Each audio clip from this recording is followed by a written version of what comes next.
نحمده نصلی ونسلم علی رسولہ الکریم اما بعد۔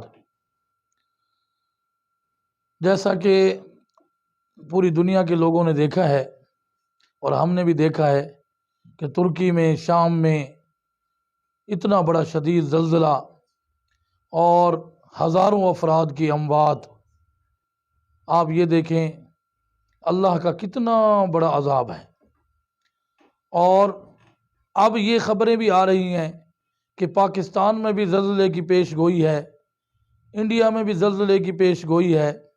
اس کے پیش نظر میں نے چاہا کہ آپ کی خدمت میں چند گزارشات کروں کہ زلزلہ جو ہے وہ آتا کیوں ہے، کس وجہ سے زلزلہ آتا ہے۔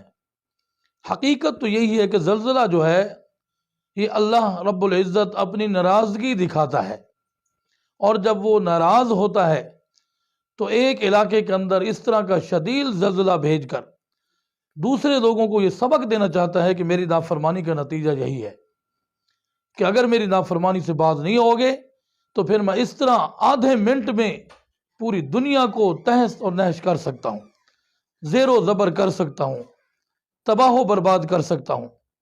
حدیث پاک کی روشنی میں جناب سرور کائنات صلی اللہ علیہ وسلم نے ارشاد فرمایا کہ جس وقت بے حیائی عام ہو جائے گی، فحاشی عام ہو جائے گی،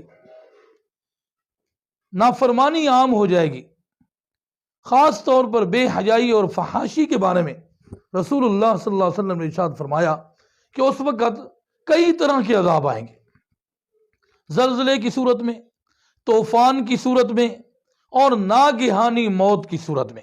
آج ہم دیکھیں کہ بے حیائی کا ایک بڑا سیلاب ہے، ہر طرف بے حیائی ہے، حیا کو کوئی آدمی پسند کرنے کے لیے بھی تیار نہیں ہے۔ میں تو یہی سمجھتا ہوں میرے آقا صلی اللہ علیہ وسلم کے فرمان کی اس روشنی میں بے حیائی ہی سبب ہے اللہ کے عذاب کو دعوت دینے کا۔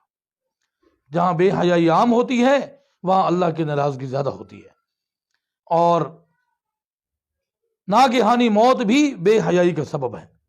اللہ کا عذاب جو آتا ہے تو وہ کوئی اس سے بچ نہیں سکتا، بے حیائی کرنے والے سب کو اللہ رب العزت ہلاک فرما دیتا ہے۔ تو بے حیائی، میں یہ سمجھتا ہوں کہ جتنا آدمی جتنی بے حیائی کے اندر مبتلا ہوگا اتنی ہی وہ اللہ کی ناراضگی کا سبب بنے گا، اتنا ہی اس کے گھر میں پریشانی، اس کے مسائل اور مشکلات، اس کی معیشت تنگ، اس کے مسائل اتنے بڑھ جائیں گے۔ دیکھیں آج یہی صورت ہے، بے حیائی والے گھروں کے اندر ہر وقت لڑائی ہے، فساد ہے، جھگڑا ہے، اختلاف ہے، کہیں طلاقوں کی صورت میں لڑائی جھگڑے ہو رہے ہیں، اور کہیں جو ہے ایک دوسرے کو قتل کرنے کے، اور کہیں جو ہے وہ جو ہے خودکشی کی صورت میں ہو رہا ہے۔ اس لیے میں اپنے تمام مسلمان بھائیوں سے، بہنوں سے، ماؤں سے اور بزرگوں سے یہ خدمت میں عرض کرنا چاہتا ہوں کہ بے حیائی سے اپنے آپ کو بچائیں، حیا کی طرف آ جائیں۔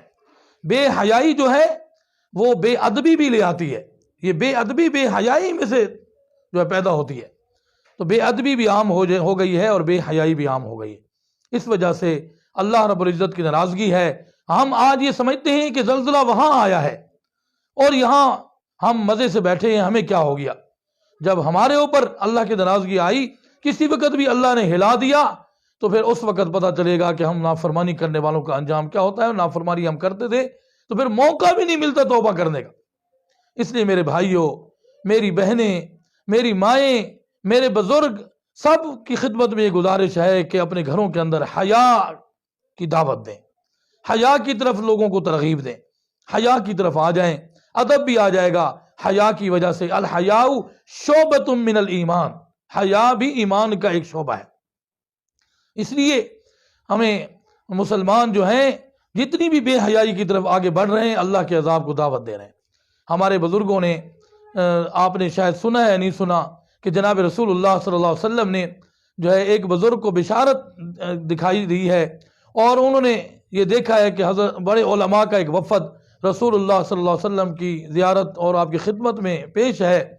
رسول اللہ صلی اللہ علیہ وسلم نے حضرت مولانا مفتی محمد تقی عثمانی مد ظلہ العالی کو یہ ارشاد فرمایا ہے کہ آپ، کیونکہ بہت بڑی مشکلات آنے والی ہیں مسلمانوں کے اوپر، تو مسلمانوں کو چاہیے کہ وہ اس دعا کا اہتمام کریں۔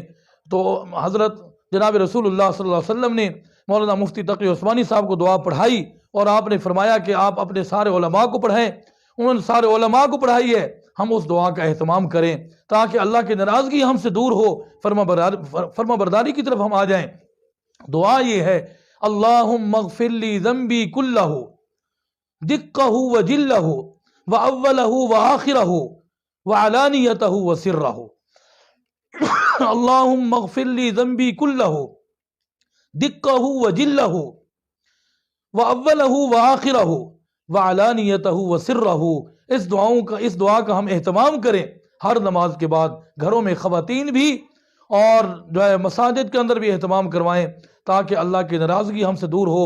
اس طرح کے سیلاب، پہلے سیلاب کا بڑا عذاب اس ملک میں آیا اور کتنے ہمارے ملک کے اوپر مشکل آئی ہے، وہ ابھی اس مشکل سے ہم نکلے نہیں۔ اب جی زلزلے کی پیش گوئی ہے، اللہ کی بہت بڑی ناراضگی ہے۔ میرے بھائیو، ہم توبہ کر لیں، سچی توبہ کر لیں، اللہ کو راضی کر لیں، رات کو روزانہ توبہ کر کے سوئیں۔ توبہ کرنے والا بندہ اللہ کو بہت زیادہ پسند ہے۔ اللہ تعالیٰ مجھے بھی اور ہم سب کو توبہ کرنے کی توفیق نصیب فرمائے۔ وآخر دعوانا الحمدللہ۔